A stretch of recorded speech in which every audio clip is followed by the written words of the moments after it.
অন্তর্বর্তী সরকারের ক্ষমতা নিয়ে আপনি বলেছিলেন যে আমরা অন্তর্বর্তী সরকারে যারা কাজ করেছেন তাদের কাছেও আমরা শুনেছি অন্তর্বর্তী সরকার চাইলে সব কিছু করতে পারে, জনগণকে সেই পারমিশন অন্তর্বর্তী সরকারকে দিয়ে দিয়েছে, সেই ক্ষমতা দিয়ে দিয়েছে।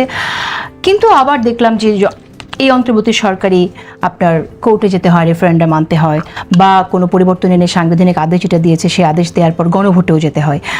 যদি সরকারের ওই ক্ষমতাই থাকে, জনগণের সম্পূর্ণ পাওয়ার যদি থাকে, তাহলে আবার যেতে হচ্ছে কেন? যদি যাই আইনের বিষয়টা, সংবিধানের ব্যাপারটি যদি মাথায় রাখা হয়, তাহলে কেন সাংবিধানিকভাবে প্রপার প্রসেসের মধ্যে দিয়ে না? যেমন আমরা এখন যেটা শুনছি যে গণভোটের রায় কার্যকর করতে হলে সেটা সংসদে বিল আকারে আনাটা উচিত, এটা আমাদের এক্সপার্টসের কাছ থেকে শুনতেছি আমরা, এবং সেটা আসলে সংবিধানের ৩য় তফসিল অন্তর্ভুক্ত করার পরে হতে পারে। আমি একটু আপনার কাছে শুনতে চাই যে আমরা মানে কোন জিনিসটা মিসিংটা কোথায় আসলে, মানে দুটো জায়গায় আমরা শুনছি। একবার আপনারা বলছেন জনগণের সার্বভৌম ক্ষমতা এই সরকারের ছিল, অন্তর্বর্তী সরকারের ছিল, তারপর আবার গণভোটে যাওয়া, আইনের দিকে গেলে সংবিধান মাথায় রাখলে কেন সাংবিধানিকভাবে প্রপারলি এটা মানা হচ্ছে না? দেখুন, এই তর্কটা কিন্তু আগেই হয়ে গেছে অনেক। এখন এসে যে তর্কটা আমরা করছি, এই তর্কটা কিন্তু থার্ড টাইম মনে করছি, মনে হয় এই যে প্রশ্নটা অনেকবার হয়েছে। হ্যাঁ, এই তর্কটা মনে হয় থার্ড টাইম আসছে। আমিও দেখছি টক শোতে, পত্রিকায়, কোর্টে, ঐকমত্য কমিশনে অনেক লম্বা আলোচনা হয়েছে, পক্ষে বিপক্ষে অনেক কথা হয়েছে।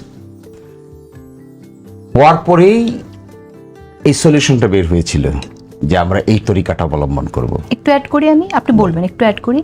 এই যে সাংবিধানিক আদেশ যেটা দিয়েছে, এই আদেশটা দেওয়ার আগে কিন্তু আমরা ডিটেইলে দলগুলোর সাথে আলোচনা করতে দেখিনি, এবং দেখিনি যে সেটা নিয়ে অন্তত বিএনপির পক্ষ থেকে অনেকবার বলা হয়েছে যেটা আমাদের সাথে আলোচনা না করে দেওয়া হয়েছিল। একটা জাস্ট আপনাকে এই নোটটা জানিয়ে আপনি শুনেন, আমি তো এটা পার্ট ছিলাম। 4 দিন প্রথম চার্টার ঠিক হয়ে গেল যে কি কি সংস্কার হবে, কিছু দ্বিমত আছে, কিছু দ্বিমত নাই, ঐকমত আছে, ঠিক হয়ে গেল। পরবর্তী প্রশ্ন আসলো যে এই চার্টারটা রিয়েলিটিতে আসবে কি করে। তখন একটা ঐকমত্য কমিশন মুলতবি হয়ে গেল। মুলতবি হয়ে বললো যে আমরা কি কি মেকানিজম এটা হতে পারে এই ব্যাপারে আমরা পরবর্তী মিটিংয়ে এজেন্ডা আকারে উপস্থাপন করব। 3 দিনের বিরতি হলো, তারপরে মিটিং ডাকা হলো। মিটিংয়ে 5টা অপশন দেওয়া হলো। 5টা অপশন, একটা বললো যে একটা রেফারেন্ডাম হতে পারে, একটা বললো যে আগামীর সংসদে হতে পারে, একটা বললো যে আমরা একটা বাস্তবায়ন আদেশ জারি করতে পারি, এটা হতে পারে, আরেকটা বললেন যে এটা উচ্চকক্ষ নিম্নকক্ষ যখন আসবে তখন নিম্নকক্ষে অ্যাপ্রুভাল হবে, নিম্নকক্ষে পাস হবে, উচ্চকক্ষে অ্যাপ্রুভাল হয়ে হবে, এবং যে 84টা সংস্কারকে একসাথে করা হলো তখন সেই অপশনটাকে আমাদেরকে টিক মার্ক দিতে বললো। উপরে দেখবেন আপনি ফর্মটা বাইক এখনো আছে, টিক মার্ক, হ্যাঁ না আছে। তো ওই প্রশ্নে এসে দাঁড়ালো যে তাহলে আমরা কোন রাস্তা অবলম্বন করব, কোনটা অধিকতর টেকসই রাস্তা হবে। রেভলিউশন তো হয়ে গেছে, এক সরকার তো পালিয়ে গেছে, ইন্টারিম গভর্নমেন্ট তো আছে। ইন্টারিম গভর্নমেন্ট তো এখানে কনস্টিটিউশনের কোনো বিধান মেনে নাই, কোনো কনস্টিটিউশন ইন্টারিম গভর্নমেন্টের কনসেপ্টই নেই। ইন্টারিম গভর্নমেন্টের কনসেপ্ট না থেকে ছিল কি কেয়ারটেকার গভর্নমেন্টের কনসেপ্ট ছিল, ওইটাও তো আমরা বাদ করে দিছি। কিন্তু আবার একটা সরকার ইফেক্টিভ দেশ চালাচ্ছে। 8 তারিখে গঠন হয়ে গেছে। প্রধান উপদেষ্টার শপথও কিন্তু ছিল না সংবিধানে। আপনারা ভালো করে খুঁজে দেখবেন, প্রধান উপদেষ্টার শপথ বলতে কোনো শপথ সংবিধানের পিছনে ছিল না, কিন্তু ধরে নেওয়া হয়েছে, ধরে নিয়েই শপথটা নেওয়া হয়েছে। এজিউম করে এই যে সরকারটা ফাংশন করছে তার 3টা ম্যান্ডেটের কথা বলা হলো। এটা হলো তারা সংস্কার করবে, বিচার করবে আর নির্বাচন করবে। আমরা একটু সংক্ষেপ করতে চাই, এটা সংক্ষেপে আনসার নাই তো এখানে। আমরা পিছনে আমি একদমই সংক্ষেপে জানতে চেয়েছিলাম যে মানে যদি এখন এসে যে জায়গাটা আমরা সংবিধানের বিষয়টা মাথায় রাখি তাহলে আমরা প্রপারলি সেই প্রসেসটা কেন ফলো, যে ইস্যুটা আমরা এখন আলোচনা করছি, এখন যে কথাটা বলছেন, এই দেশে কি 2-3 বার মার্শাল ল জারি হয় নাই? এই দেশে মার্শাল ল এক্সপেরিয়েন্স দেখিনি আমরা। এখন মার্শাল ল জারির সাথে তো এটা তুলনা আমাকে উত্তর দিতে দিচ্ছেন না। তো শেষ করে এখন এসে যে প্রবলেমটা দাঁড়িয়েছে, আমরা বেমালুম এই এক্সারসাইজটাকে ভুলে গেছি। ভুলে গিয়ে মনে হচ্ছে যে আমরা অল ওভার এগেইন আবার নতুন করে স্টার্ট করব। এই যে এক্সারসাইজটা এখানে হয়েছে, এই এক্সারসাইজটা মেনে অগ্রসর হলে কি অসুবিধা হতো? এই যে বছর ভবিষ্যতে যদি কেউ চ্যালেঞ্জ করতো, তো ভবিষ্যতে তো আপনি সবই চ্যালেঞ্জ হবে না? না, আপনার সেই ফাঁকটা একটা তো চ্যালেঞ্জ করবে। কোথায় চ্যালেঞ্জ? এটা কি চ্যালেঞ্জ হবে এখানে? এই জন্য তো সংবিধান সংস্কার সভা, উত্তর দাও আমার মনে হয় আজিলবাড়ি হেলাল সংবিধান সংস্কার সভা আলোচনাটা বেসিক স্ট্রাকচার। এই টপিকে আমরা একটু শুনুন আমার কথাটা, শুনুন। এই 47টার মধ্যে basic structure change of the constitution আছে। তখন প্রশ্ন আসলো যে অতীতের যে সমস্ত সাংবিধানিক অ্যামেন্ডমেন্টগুলো বাতিল ঘোষণা হয়েছে, এগুলো সব বেসিক স্ট্রাকচার ডক্ট্রিনের সঙ্গে কন্ট্রাডিক্টরি। তাই বললো যে তাইলে আমরা সংবিধান সংস্কার সবাই সেগুলোকে আলোচনা করব, যেন বেসিক স্ট্রাকচার ডক্ট্রিনটা ভালো না। কিন্তু কথা হচ্ছে যে সেই সংবিধান সংস্কার সভায় বলি আমরা যাই বলি না কেন, আলোচনার তো স্কোপ বন্ধ হয়ে যাচ্ছে না। আর সংবিধানের সংস্কার তো আসলে সভা না করেও পসিবল। বেসিক অ্যামেন্ডমেন্ট তো সংবিধানের মধ্যে এর আগেও হয়েছে তো। তাইলে আপনাকে জুরিসপ্রুডেন্সটা জানতে হবে, সংবিধান সংস্কার সভা কাকে বলে আর নরমাল পার্লামেন্ট কাকে বলে। এই অংশটা তো আপনারা জানেন না। অ্যাডভোকেট শিশির মনির একটা রাজনীতি করেছি, আমরা পাসপোর্টে ছিলাম। আমার বক্তব্য আর মেডিটেশন করতে পারো আগে, ওরাকে মেডিটেশন করতে, কেন উত্তেজিত হয়ে যাচ্ছে। উত্তেজিত হয়ে গেলে তো আলোচনা হবে না, হবে না, নিজেকে কন্ট্রোল করতে হবে আগে। না, ওই কন্ট্রোল আমার যথেষ্ট আছে। আমি দেখেন আপনার সঙ্গে হাসি, মানুষ কিন্তু কথাবার্তা শুনছে না, শুনবে, অবশ্যই শুনবে না। আমি তো অবাক হচ্ছি যে আপনারা ঘুরে ঘুরে আবার জিরোতেই যাচ্ছেন। তাই না, আমরা 3 জন ভুল বা 2 জন ভুল, আপনি একাই সঠিক, এইটাই তো আত্মগরিমা, এটাই তো ভালো না। এখন কথা হলো যে সংবিধান সংস্কার পরিষদ নামে কোনো জিনিস সংবিধানে আছে কি নেই। যদি আছে থাকে তাহলে জনগণ শুনছে, আইন অগ্রসর। সংবিধান সংস্কার পরিষদ নামে এক্সিস্টিং সংবিধানে কোনো কিছু নেই। আর এই যে তর্ক বিতর্কটা, এটার প্রকৃষ্ট স্থান হলো সংসদ, যেটা আমরা রক্ত দিয়ে, সংগ্রাম দিয়ে, আন্দোলন করে আমরা তৈরি করেছি। সেখানে আলোচনা করলে ভালো হয়। এইটা হলো আমার বক্তব্য। ওকে, আমরা একটু অন্য বিষয়ে আলাপ করতে চাই। আমরা সরকারের চ্যালেঞ্জ 3টি বিষয়ে আপনারা অগ্রাধিকার দিয়েছেন, সেই বিষয়ে শুনবো। এলডিসি গ্র্যাজুয়েশন উত্তরণ পেছনের একটা উদ্যোগ নেওয়া হয়েছে, সেই বিষয়গুলোও শুনবো। কিন্তু তার আগে একটা ইন্টারেস্টিং একটা নিউজ, সেটা হচ্ছে যে ডিপ্লোম্যাট একটা নিউজ প্রকাশ করেছে, নির্বাচনের বিস্ময়কর উত্থান ঘটলেও হাইপ অনুযায়ী কেন ফল পায়নি জামাত, সেটা নিয়ে একটা বিশ্লেষণ করেছে। আমি এই ব্যাপারে আপনাদের সাথে প্রথম, আপনারা দুজনেই নির্বাচন করে এসেছেন, তারপর যেহেতু প্রোগ্রাম করছি, আমি একটু শুনতে চাই যে নির্বাচনে বিস্ময়কর উত্থান ঘটলেও হাইপ অনুযায়ী কেন ফল পায়নি জামাত। অর্থাৎ হাইপটা যে ছিল, আমরা এমনকি জামাতের অনেককে তো বলতে শুনেছি আমরা সরকার গঠন করছি। আপনার বিশ্লেষণ কি বলে? আমি একটু আজিজুল বারী হেলাল আপনার কাছে শুনতে চাই প্রথমে। দেখেন, সবচেয়ে বড় কথা হলো যে আমরা একটা ফ্রি, ফেয়ার এবং ক্রেডিবল ইলেকশন করতে পেরেছি, অ্যাকসেপ্টেবল টু অল। যে ডক্টর ইউনূস বলেছে ঐতিহাসিক নির্বাচন, আমরা সেই নির্বাচনটা করতে পেরেছি। এটা আমাদের একটা জাতি হিসাবে একটা গর্ব যে আমরা একটা বহু রক্তের বিনিময়ে একটা ভালো নির্বাচন করতে পেরেছি, সুষ্ঠু নির্বাচন করতে পেরেছি। ইভেন নির্বাচনের সময় যত ভায়োলেন্স হবে, নির্বাচন পরবর্তী ভায়োলেন্স, কত কিছু আপনার অনুমান করা হয়েছিল, সব কিছুকে আপনার দূরে ঠেলে রেখে আমরা একটা সুন্দর স্বচ্ছ প্রক্রিয়া নির্বাচন করেছি। এটা হলো প্রথম অর্জন। দ্বিতীয়, যে জামাতের যে ভাইবটা তুলছিল, এইটা মনে করেন প্রথম বক্তব্য হলো যে আপনার তাদের একটা অনলাইন, অর্থাৎ পিআর যে টিম ছিল তাদের, অনলাইনে তারা খুব অ্যাক্টিভ ছিল। অনলাইনে এমন, কারণ অনলাইনের এরিয়া এখন অনেক বড়, অ্যাকচুয়াল জগতে, ভার্চুয়াল জগতের এরিয়া কিন্তু অনেক বড়। এই ভার্চুয়াল জগতে তারা একটা ভাইব তুলতে পেরেছে যে Jamaat is winning and going to the power, এরকম একটা ভাইব তারা তুলতে পেরেছে। তাদের ওই যে বট বাহিনী বলে, বা আমি বট বাহিনী বলছি না, যাই বলুন, তো খারাপ কোনো শব্দ না, তুলেছিল। কিন্তু জনগণ তো এই জিনিসটা বিশ্বাস করেনি, কারণ জনগণ তাদের, এখন আমি এই সংসদে না যাই, এখন শিশির মনিরের সাথে তর্ক করতে যাচ্ছি না, জনগণ বিশ্বাস কোনো কারণ নেই, কারণ 86-এও জনগণ তাদের বিশ্বাস করেনি, আর 71-এর কথা নাই বললাম। যতই ভাইব তোলেন আপনি, আপনাদের বিশ্বাসযোগ্যতা, আমি একটা, কিন্তু আমি তো মনে করি যে আসলে জামাত ইসলাম যথেষ্টই ভালো করেছে। আমি তো বলছি যে তারা অবশ্যই ভালো করেছে। এইখানে মনে করেন যে আওয়ামী লীগের একটা ভোট ব্যাংক আছে না, ওদের তো সবাই পালায় যায়নি, এই ভোটের থেকে সবাই ভাগ নিয়েছেন। ভাগ নেওয়ার ক্ষেত্রে আপনি যদি কোনো আনফেয়ার মিনস করেন, যেমন আমি শাহরিয়ার ভাইকে, অ্যাডভোকেট শাহরিয়ার ভাইকে সাথে টকশো করার আমার খুব ইচ্ছা, যে তিনি এত নীতি কথা বলে, একটা গরিব মানুষের, একটা খেটে খাওয়া মানুষের, মেহনতি মানুষের সেন্টিমেন্টকে টাকা দিয়ে কেনার মতো পাপ, এটা একটা পাপ, এটা গ্রেট সিন। এটা মনে করেন যে শিরকের পরে কি কুফর, তাই না? এই টাইপের একটা পাপ, মানে এই পাপ ক্ষমার অযোগ্য পাপ, নৈতিকভাবেও পাপ, ধর্মীয় দৃষ্টি থেকেও পাপ। এইভাবে কিন্তু আপনার ভোটটা বাড়ছে, ভোটটা বাড়ছে। তারপরে আবার মনে করেন আমি এখন এই বিভিন্ন বয়ান তো আপনারা দেখেছেন যে কিভাবে আমাদের মহান ধর্মকে, এই মহান ধর্মটার শিশিরও যেমন অনুসারী, আমি অনুসারী, তুষার অনুসারী, না, আমরা আপনি একটুখানি অনুসারী। শুনি। এইটাকে আবার কেউ মুক্তিযুদ্ধে একক করে দিতে চান, এটাও আমাদের ধর্মপ্রাণ মানুষ হয়তো কেউ মেনেছে, কেউ মানেনি। এই জন্য তাদের যে ভোটটা, আমি তাকে ভোটটাকে ধন্যবাদ জানাই, কিন্তু এই যে শাহরিয়ার ইকবাল কবির ভাই যেটা করেছে, এইটা কোনোভাবে সমর্থন, শিশিরও এটা সমর্থন না, কিন্তু আমরা তো এছাড়াও আরো অনেক বক্তৃতা শুনেছিলাম। আমি সবকিছু বলতে চাচ্ছি না, আমি চাচ্ছি একটা ঐক্য, আমাদের নেতাও বলেছে ঐক্য, আমরা এই ঐক্যটা চাচ্ছি, কারণ এখন ঠিক আছে, আমরা বিশ্লেষণে যেতে চাই। আমি চ্যালেঞ্জটাকে গ্রহণ করতে হবে। অ্যাডভোকেট শিশির মনির, আপনার কাছ থেকেই শুনতে চাই। আমরা তো দেখলাম যে জামাত ইসলামের সংখ্যালঘু ভোটের জন্য সংখ্যালঘু একজন প্রার্থী দেয়া হলো, নারীদের ভোটের জন্য অনেক নারীকে রাস্তায় নামতে দেখেছি আমরা, মানে আমরা অন্তত হ্যাঁ এই মেসেজটা এসছে যে জামাত ইসলামের নারী কর্মী আছে। মুক্তিযুদ্ধের সময়ে জামাতের যে ভূমিকা ছিল সেই অপবাদ, সেই কালিমা ঢেকে দেওয়ার জন্য আমরা দেখলাম কর্নেল অলি আহমেদ এবং মেজর আখতারুজ্জামানের মতো মুক্তিযোদ্ধাদের নেওয়া হয়েছে, কিন্তু বিশ্লেষণ বা অনেকেই বলছে যে এগুলো কোনোটাই কাজে দেয়নি। কেন দেয়নি বলে আপনার মনে হয়? দেখুন, মেসি ভোট 12,76,00,000 ভোটার ছিল মনে হয় এই ভোটে। তার মধ্যে জামাত নির্বাচন করেছে 227টায়, বাকি করেছে শরিক দল।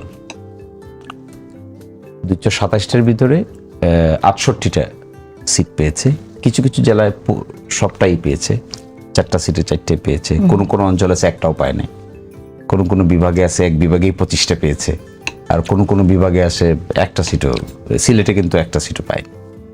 সম্ভবত আরো ঢাকায় তো পেয়েছে এবার কিছু, কিন্তু ময়মনসিংহের দিকে সিট পায়নি, ওইদিকেও কিছু বিভাগেই পায়নি। চট্টগ্রামেও ভালো করে নাই, যেখানে অতীতে চট্টগ্রামে ভালো করতে, চট্টগ্রামে পুরা মিলে মনে 2টা সিট পেয়েছে। তো জনগণের এই ভোটাধিকার প্রয়োগ, তাদের মতামত প্রয়োগের প্রতি তো শ্রদ্ধাশীল থাকতেই হবে। আমি আপনি এজেন্ডা পেশ করব, বিএনপি এজেন্ডা পেশ করেছে, আমাদের জোটের লোকের এজেন্ডা পেশ করেছে, পিপল চুজ করেছে কাকে তারা নিবে, কাকে তারা নিবে না। এখন এটার পিছনে নানান কারণ আমরা দাঁড় করাতে পারবো। ফ্যাক্ট ইজ যে মেজরিটি সিটে, অ্যাবসলিউট মেজরিটি সিটে আমাদেরকে সাপোর্ট করে নাই, এটা রিয়ালিটি। এখন আমরা অ্যানালাইসিস করতে পারবো যে কত ভোটের ব্যবধানে কোন আসনে পাশ করেছে, কত ভোট আগে কার ছিল, এইটা কার ছিল, ওইটা কার ছিল, এই সমস্ত অ্যানালাইসিস আমরা দাঁড় করাতে পারবো। তবে আমি মনে করি ইন জেনারেল জামাত ইসলামী আগের যে কোনো সময়ের তুলনায় ভালো করেছে। অবশ্যই, কারণ 41 সালে 1941 এ জামাত প্রতিষ্ঠা হওয়ার পর এবার সর্বোচ্চ, এর আগে 12% ছিল সর্বোচ্চ, এবং জামাত এককভাবে 31% ভোট পেয়েছে। তার মধ্যে আসন নির্বাচন করেছে মাত্র 227টা, 227টাকে কেন্দ্র করে 31% ভোট পেয়েছে। আমি বাকিগুলোকে একসাথে যোগ করলে আমি এই 227টায় বিএনপি কতটুকু পেয়েছে আর এই 227টা জামাত ইসলামী কতটুকু পেয়েছে, এটা হিসাব করলে আমি দেখলাম মাত্র 60%-এর। সো এই আপনাদের এই নির্বাচনের ক্যাম্পেইনে যে প্রসিডিউর, সেখান থেকে আপনার কাছে কি মনে হয় আগামী নির্বাচনে কি আপনারা এই একই কৌশলই ব্যবহার করবেন কিনা? 5 বছরের দেশ আর অনেক পরিবর্তন হবে, তখন গিয়ে আপনারা নির্ধারণ করবেন। 5 বছরের কৌশল এখন তার আমি আপনি নির্ধারণ করা ঠিক হবে না।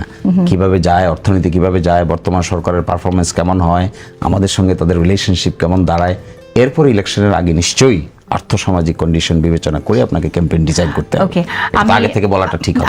আব্দুল তুষার, আমি আপনার কাছে আসি। আমরা তো এরকম শুনেছিলাম জামাত ইসলামের একজন প্রবীণ নেতার কাছ থেকে যে স্বয়ং আল্লাহ চায় এবার আমরা ক্ষমতায় যাই। তো আপনার মন্তব্য শুনি যে আপনি কিভাবে দেখেন? তারা নিশ্চয়ই কোনো খবর পেয়েছিলেন, ওপর থেকে কোনো খবর তাদের কাছে এসেছিল, নাহলে আল্লাহর ইচ্ছা কারো তো বলতে পারার ক্ষমতা নাই, কারণ আল্লাহর ইচ্ছা বা আল্লাহর কথা বা আল্লাহর কোনো বাণী, এটা আমাদের রাসূল সাল্লাল্লাহু আলাইহি ওয়াসাল্লামের পরে আর কারো পাওয়ার কথা না।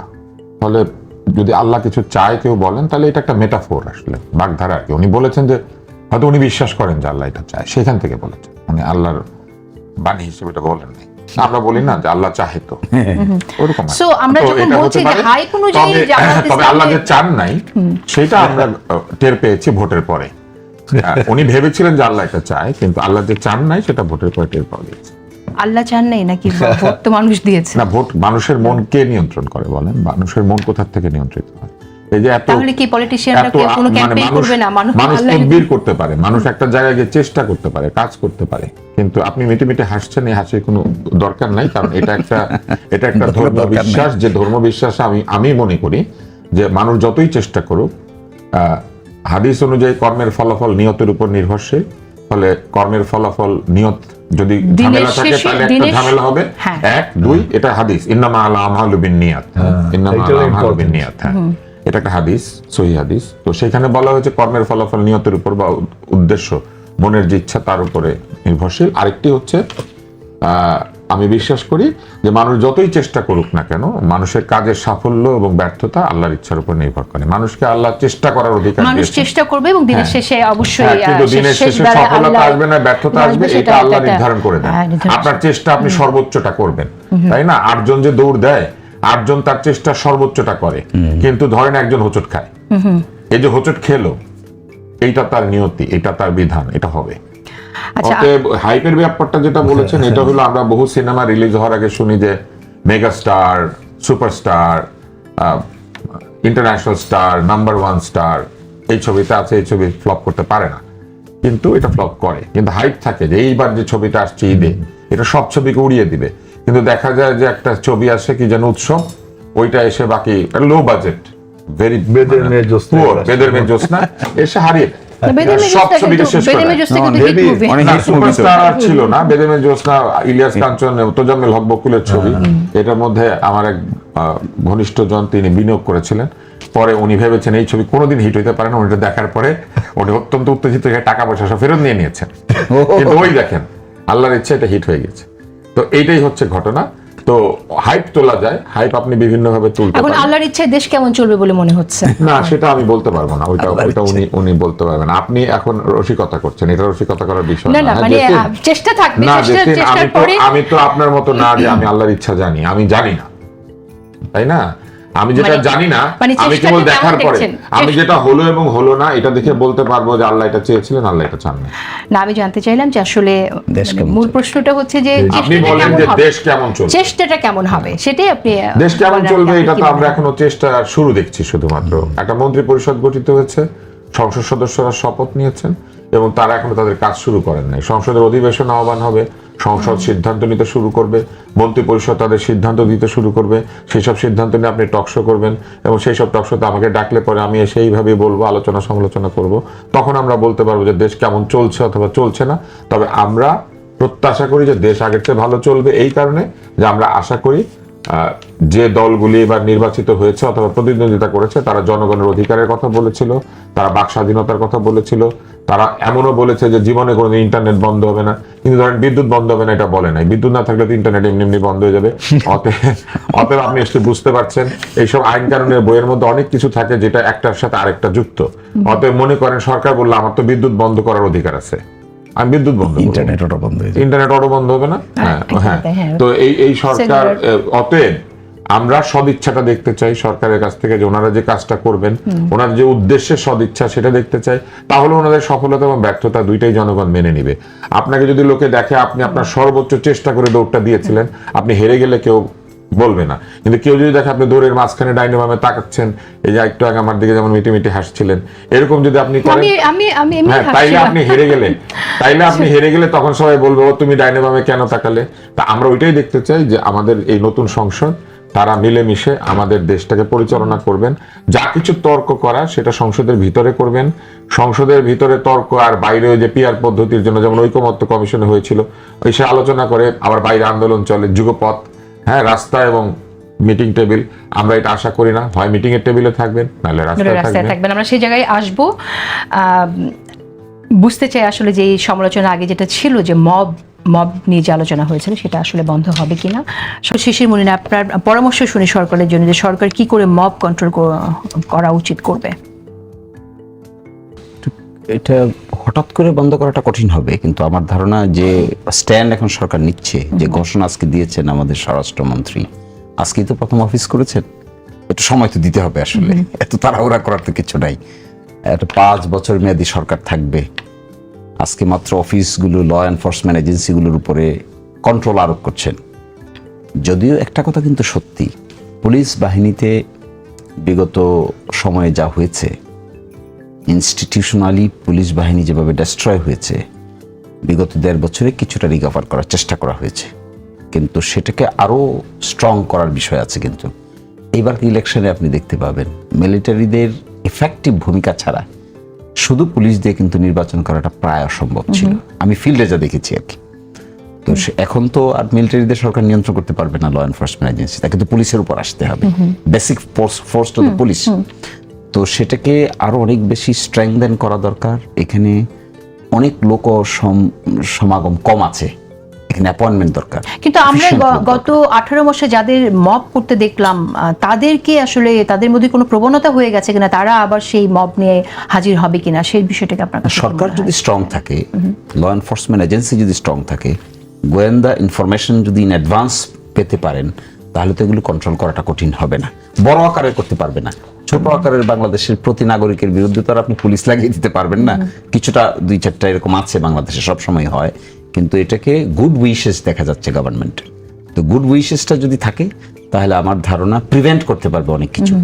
এটার জন্য গোয়েন্দা তথ্য দরকার। আর সেকেন্ড যেটা, যদি হয় তাহলে যে কিউরেটিভ মেজারটা নিতে হয়, পরবর্তীতে যে পিউনিটিভ মেজার নিতে হয়, সেটা যদি প্রপারলি দেখতে পায় মানুষ হচ্ছে, আমার ধারণা যারা এটা করতে চাইবে তারা অটোমেটিক্যালি সাবসাইডেড হয়ে যাবে। ধন্যবাদ আপনাকে আব্দুল নূর তুষার। আমি আপনার কাছে শুনি যে মব একটা অনেক বড় সংকটের জায়গা বাংলাদেশে। এটা এই যে প্রবণতা আমরা 18 মাস লাস্ট টাইমে দেখেছি, এই প্রবণতা আমরা দেখতে চাই না। আপনি মব কালচার বন্ধের কথাই বলছেন, আপনার কাছে কি মনে হয় যে এটা আসলে বন্ধ করাটা কতটুকু চ্যালেঞ্জিং হবে? এবং পাশাপাশি আরও একটা কথা আমি প্রশ্ন আকারে রাখতেই চাই, সেটা হলো যে সরকার কতটুকু ভালো করবে, সেটা সরকারের যেমন সদিচ্ছার ব্যাপার আছে, সেখানে পাশাপাশি সহযোগিতার ব্যাপার আছে। আপনি কি মনে করেন যে বিরোধী দল কতটুকু এখানে সহযোগিতা করতে পারে বলে আপনার মনে হচ্ছে বা মনে হয়?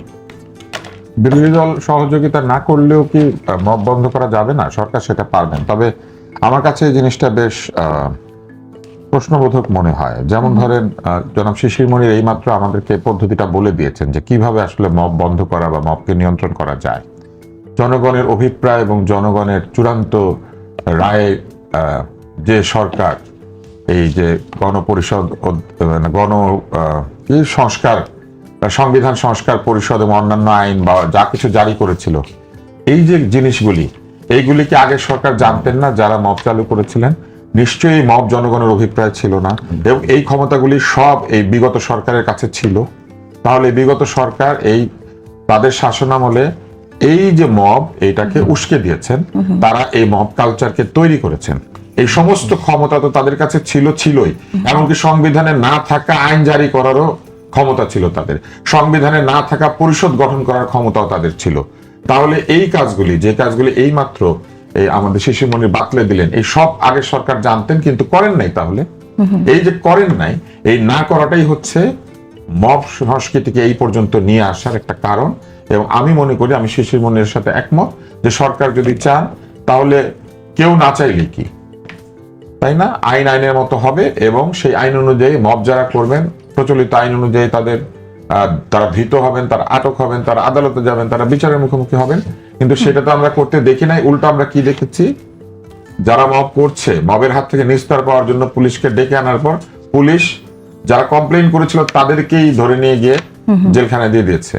তাহলে এই যে নীতি চালু করা হয়েছিল, এটা কি জনগণের অভিপ্রায় ছিল? কাজী জেসমিন, নিশ্চয়ই না, নিশ্চয়ই না। আমরা সেই এক্সাম্পল আমরা জনগণের অভিপ্রায়, সেই সরকার কেন জনগণের অভিপ্রায়ের বিরুদ্ধে গিয়ে এই মব কালচারকে উস্কালো? এটার কোনো উত্তর কিন্তু কেউ দিবেন না। আজকে যেটা হচ্ছে, এটা হচ্ছে একইভাবে রিয়াকশনারি। কারণ আমার মনে আছে সরকার একজন অত্যন্ত উচ্চ পদস্থ ব্যক্তি বলেছিলেন, এই যে মব হচ্ছে, এইসব হচ্ছে, এইগুলি হচ্ছে প্রেশার গ্রুপ। আরেকজন বলেছিলেন উচ্চ পদস্থ যে এইগুলি হচ্ছে রিয়াকশন, এগুলো হচ্ছে এই যে অত্যাচার, এই যে অন্যায়, সেগুলোর এক ধরনের প্রতিবাদ। কিন্তু মব কখনো প্রতিবাদ না, এবং এটা যে মব যে প্রতিবাদ না, সেটাই যে বাসসের ঘটনা দিয়ে আরেকবার প্রমাণিত হয়েছে। শেষ করে দিব আমরা। নতুন আমাদের এই সরকারের, বিএনপি সরকারের পররাষ্ট্রমন্ত্রী ডক্টর খলিলুর রহমান, তিনি বলেছেন জাতীয় স্বার্থ পই পই করে বুঝে নেব। আপনি কতটুকু আশাবাদী? জাতীয় স্বার্থ পই পই করে কার কাছ থেকে বুঝে নেবেন? জাতীয় স্বার্থ বরং পই পই করে, জাতীয় স্বার্থ বরং পই পই করে যারা আমাদের জাতীয় স্বার্থকে ক্ষুণ্ণ করতে চায়, সেই সব বন্ধু নয় প্রভু রাষ্ট্র, তাদেরকে বরং আমাদের জাতীয় স্বার্থ পই পই করে বোঝানোটাই জরুরি। জাতীয় স্বার্থ আমি কার কাছ থেকে বুঝে নেব? জাতীয় স্বার্থ তো আমার কাছে আছে, তাই না? যে জিনিস আমার কাছে আছে সেই জিনিস বরং আমি সারা পৃথিবীকে জাতীয় স্বার্থ পই পই করে বুঝিয়ে দিব।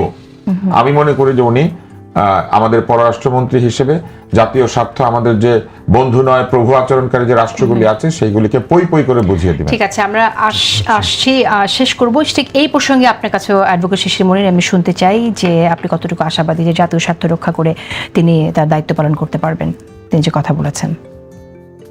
আসলে একজন মানুষ তার গুড উইশ প্রকাশ করছে, আমি তো আর বলতে পারি না যে তার গুড উইশ বাস্তবায়ন করবেন না। তার গুড উইশেসকে আমি খুবই স্বাগত জানাই। তবে আমি মনে করি যে জাতীয় স্বার্থ ফরেন বডিগুলোর সামনে উপস্থাপন করে ন্যায্য হিস্সা আদায় করার যে প্রক্রিয়া, এটার জন্য ইফিসিয়েন্সি দরকার হয়, এটার জন্য ইফেক্টিভ পুশ করার মতো টেন্ডেন্সি এবং ক্যাপাসিটি দরকার হয়। এই ভদ্রলোকের আমি যতটুকু জানি তার ট্র্যাক রেকর্ড ইজ গুড।